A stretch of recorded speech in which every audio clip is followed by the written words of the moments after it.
So hello, Receptive Radio community. Thank you for joining us today. We are interviewing Hannah Blackburn, a Somatic Life Coach from the UK.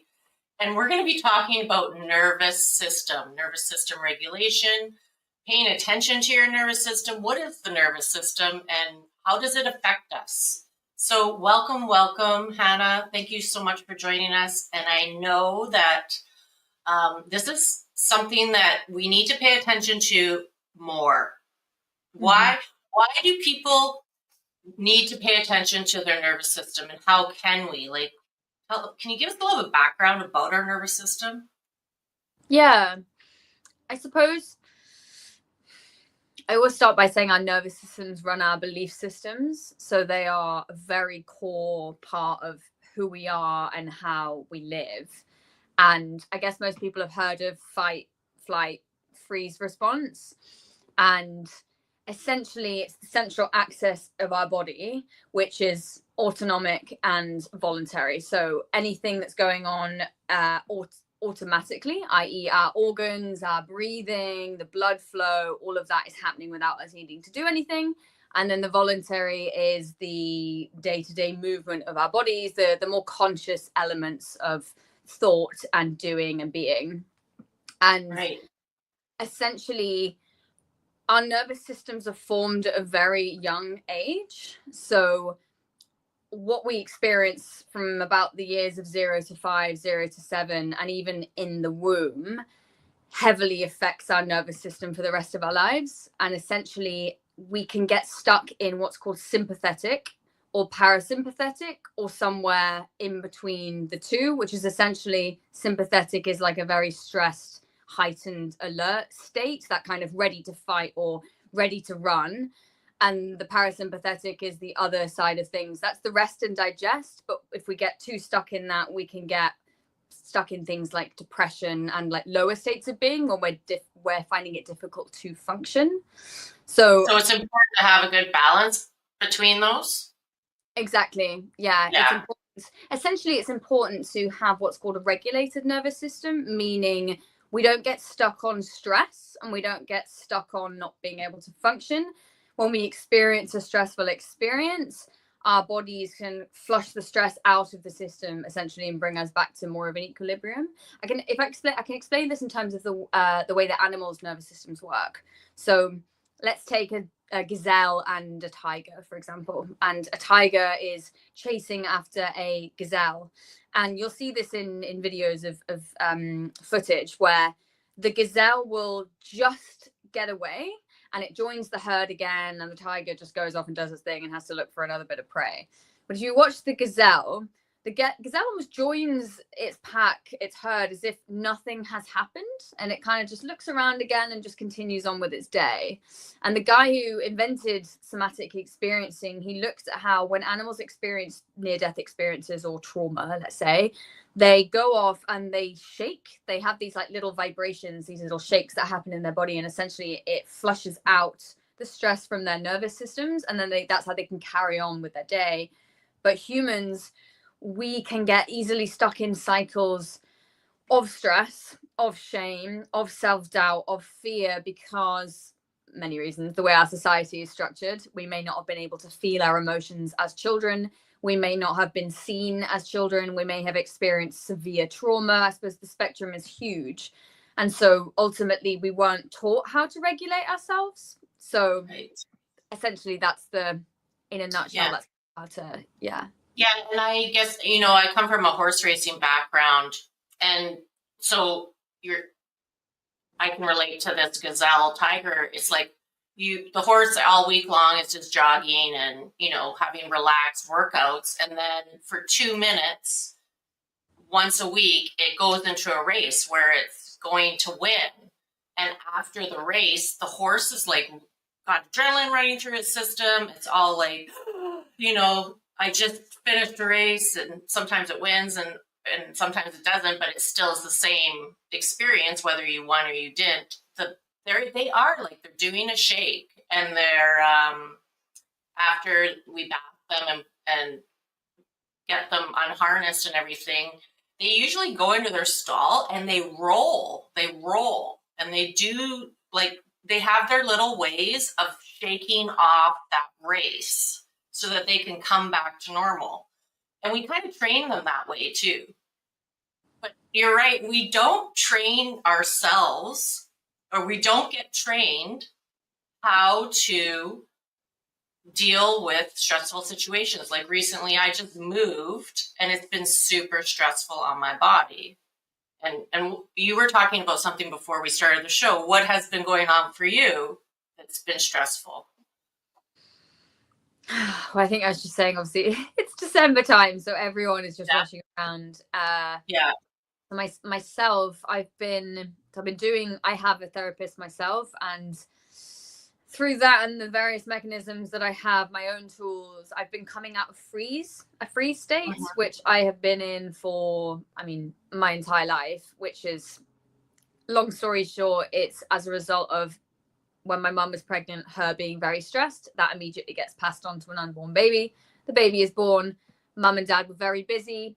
I took that on as I'm not loved because they weren't available. I didn't get the soothing I needed. So what happens when a baby doesn't get the soothing and it doesn't feel safe because it can't express? It goes into freeze because it's too overwhelming to feel the feeling of abandonment when you're a baby. So what I've had to do in my own journey is learn to feel all of those really overwhelming feelings that I couldn't feel as a baby, start to bring myself out of freeze, which means bringing life to my body, going from numb to sensation, going from anxious to the ability to regulate, going from disassociated up in my head, not really in the room, to being present in my body. And embodied, I suppose, is the main thing. And because there's so much energy that goes into being in a freeze state, you can imagine, when they say the phrase scared stiff, it's quite tense. There's quite a lot of bracing. There's a lot of muscle activation. When you come out of that, your muscles and your body it's almost like your body takes a deep breath and it's like, oh God, that was exhausting. Whatever was just going on for 31 years. Now we can finally relax. But my body is I'm exhausted. I'm exhausted when I wouldn't normally be exhausted. And I find my capacity is less because I'm healing. My body is going back into the state that it should have been in, and I say should have because I have such a strong belief that babies should be soothed and should get the soothing that they need, these precious little things that can't look after themselves. But again, we're not taught these things, right? So yeah, and I'm thinking, so there's 3 things that somebody could pay attention to, and I'm just tuning into what I've been going through. So if you've been freezing, and I think we can do all of them, right? We can move into all fight, flight, or freeze, right? And so last month, I was basically in fight mode, moving. I had to put my head down, go and pack and move and use my physical body to get it done, and I had to go into race mode, fight mode, and now that it's pretty much done that part of the move, I'm now in unpack mode or whatever, organize mode. But my body needs to, I've kind of been okay, what do I do now? It's how do you get out of fight mode? It's I was in fight mode and now don't know what to do because I don't have to do fight mode anymore, right? It's you have to pattern, reprogram yourself again. Is that, use me, what's that example with your expertise? Yeah. So essentially, when you're in a certain mode, let's say that you are in fight mode all of the time, it may, there's always something underneath it. So there's kind of this, what we call a positive intention, let's say. So there's something that your body is trying to get from being in this state. It could be that you needed to be in this state and this way when you were a child to get attention or to get love. Right. I don't know if that resonates, being, yeah.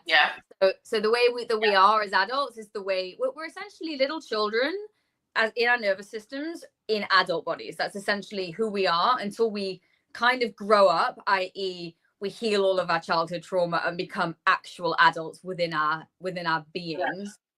And so for someone like you, I would look at, you know, what is the driving force behind that? And like, what are you fearful of if you were to stop? Because sometimes we run and we chase and we work to burnout, because underneath it all is, if I don't succeed, I'm not good enough.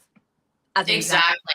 You nailed it right on the head. That's the main underlying current of my trauma, you know, of my childhood trauma, which makes me an expert at it too. You know? Like, and it takes awareness. Like, you and I, we pay attention to these things. Like, you are an expert in nervous system regulation. I've been tuning in this last couple of months to how my nervous system's connected to my intuition and everything too. Like, I've been, going a little bit, and I'm the biggest experimenter. I love to work on myself because that's how I learn. And it's interesting that if you just pay attention, your body, your nervous system can give you answers. But we are in a society that, likes to put Band-Aids on things like anxiety medicine or whatever, like, let's give you drugs instead, right? Mm-hmm. So how do you help people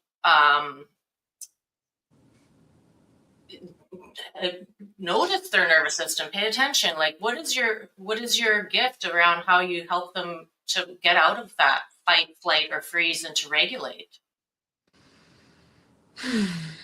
I mean, it's such a beautiful unfolding. It's quite complicated and complex in the sense that every case is different, because every human nervous system is different. But generally speaking, I'd say the most important thing is the slowing down and the ultimately getting someone to be present. So that may sound really simple and not very profound at all, but given the fact that we are all over the place, whether that be physically, mentally, like, we are all incredibly busy.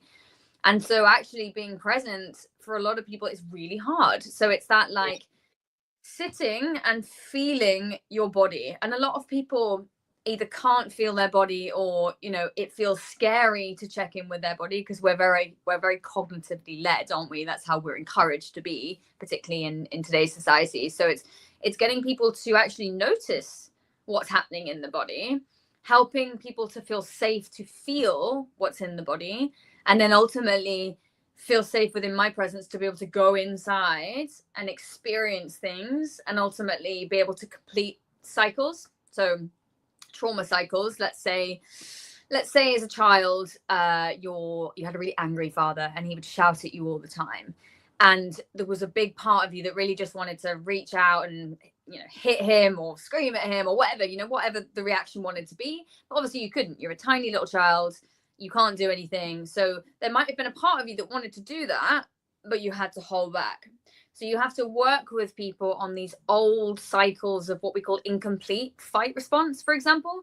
So you basically get people to, like, tune into their body. Memories might come up. You might work with a story. And because the body tells the score, you look at any movements in the body. And it's so interesting. Like the body you could be sitting in a session with someone, and, like, they might want to move their head, or they might want to move their arm, or, like, say if it was a fight response, they might start going like this as the story unfolds.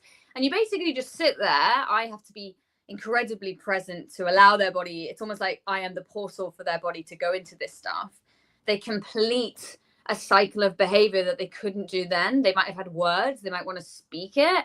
And it just allows all of the tightness and the knottedness and anything that's being held just to flush through the system. And then that tiny little layer can be shed. And then you work with it. It's almost like an onion. You peel off different layers and different layers and different layers, and you get younger and younger and younger until you get to the very tiny infant baby self that maybe didn't get their needs met.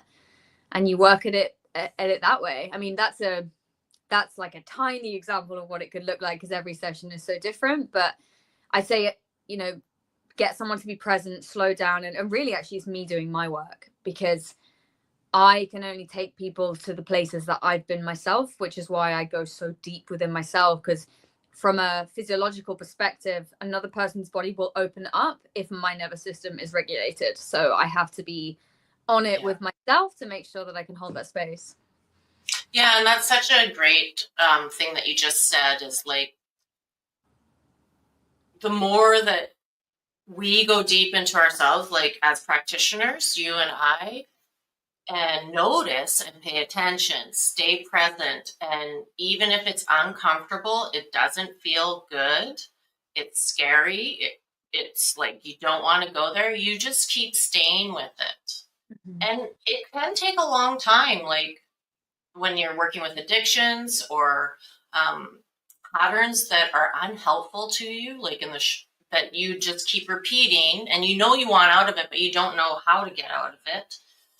You have to kind of like work with somebody like you or me to help stay with it, to go deeper into it, because it is like an onion. There is multiple layers to every issue, like the one I have, the fear of not being good enough, or the one that you have, like the freeze one. What did you say again? It was like the neglect of being abandoned, right? And then the example that you gave was not being able to express yourself, that you didn't like what was happening to you. And being present is hard. I teach that as well. And the more present I am with you, the more you can be present too, right? Vice versa. And if we were all just more present, it would be a lot easier. And we always think that the simplest isn't the way, but it is. The simplest is the way. So what the example you just gave, is there a tip or is there a practice that the audience can do on their own to get started before they like reach out? Like, is there a way for them to help them know that they have a nervous system regulation issue? How do they know that they need to work with somebody like you? I think the first thing is awareness, right? So I think it's just being really honest with yourself. Are you feeling okay? Like, are you feeling very stressed? Are you feeling overwhelmed? Are you feeling burnt out? Are you feeling disconnected? Are you feeling either very, very emotional, or you can't really tap into your emotions? It's kind of when we're on either extreme ends of the spectrum. And of course, anyone could do this work, because, you know, even if you feel like you're in a good place, you could transform to be in like a fantastic place, you know? So I think anyone can do it, but particularly if you're like, yeah, you're not feeling so fulfilled. You know, I'm not feeling fulfilled in myself, or I'm feeling anxious. I think a lot of people feel anxious. Could even be that you don't have healthy anger. Let's say you feel like you're having all these like big explosions, or you feel like you are really angry, but you don't know how to express it. It could be any area where you're just like, I want to navigate my emotions better, and I want to feel calmer and more at peace. Yeah. Just awareness, just paying attention to what is going on instead of ignoring it. Exactly. Like, or distracting yourself, because that's how we cope, is by distracting ourselves, or by going for drinks, or, you know, I'll eat this instead, or, you know, instead of just what's going on, you know, looking inside, looking into the inner world. How can people connect with you? Where can we find you? I know you have a website, www.hannahblackburn.com, which I will be putting in the chat, and the links and everything to get connected with Hannah. But how else can somebody connect with you? So at present, that is the way that I'm working. I'm not on social media at the moment. And the reason for that is because I'm not specifically niched enough. And what I know about social media is that, well, when I want to come to do social media, I want to be very, right, I've got this one target audience. Where I am at the moment is that I want to help everyone, specifically women, but I'm very much like, right, any women in corporate, any women who are in any industry where they just don't feel good enough about themselves, or they feel like they're overworking, that's who I want to bring in. And so that's how you can contact me at the moment. And then further down the line, I will be on social media. Yeah. And do you have a way, do you offer any first opportunity with you? Like, how does somebody get started with you? Yeah, so I offer consultation calls. So you can send me an email. My email is on my website. Send me an email and we can do a consultation call. And essentially that's to map out your needs, desires, how I can help you shift those things. And, you know, we can get a feel for each other and see if we're a fit. Thank you. Thank you. Yeah. So I recommend highly doing that. It's always good to know what you want. Like, what do you want? But what is in the way? And are you fighting? Are you freezing? Are you, running away from the things that you want because you're overwhelmed, you're burnt out, and you're stressed? And so you put what you want on the back burner because you're stressed out. Well, you don't have to keep doing that. You can work with somebody like Hannah and start regulating your nervous system and get to the core issues. And it doesn't take years. It doesn't take years to do that. But you have to start somewhere. And I know when you start doing inner work, personal growth work, things move quickly. Things move quickly because things start to align and get back into alignment. So Hannah, I'm so thankful to have met you and have you on this show today and help our audience understand the nervous system a bit more on how its underlying effects affect us. Anything else you want to add before we end? Well, first of all, thank you for having me. And second of all, I would just say to people, wherever you are, there is always a cure for mental health. There is always a cure for, feeling calmer in yourself. There is a cure for insecurity. There is a cure for not feeling good enough. You really can shed this stuff. It takes work, but you really can shed this stuff. So I invite anyone, if you're curious, just to get curious about yourself and see, if you could have any kind of life for yourself, like what would that look like? Awesome. I love the way you just said that. I love it.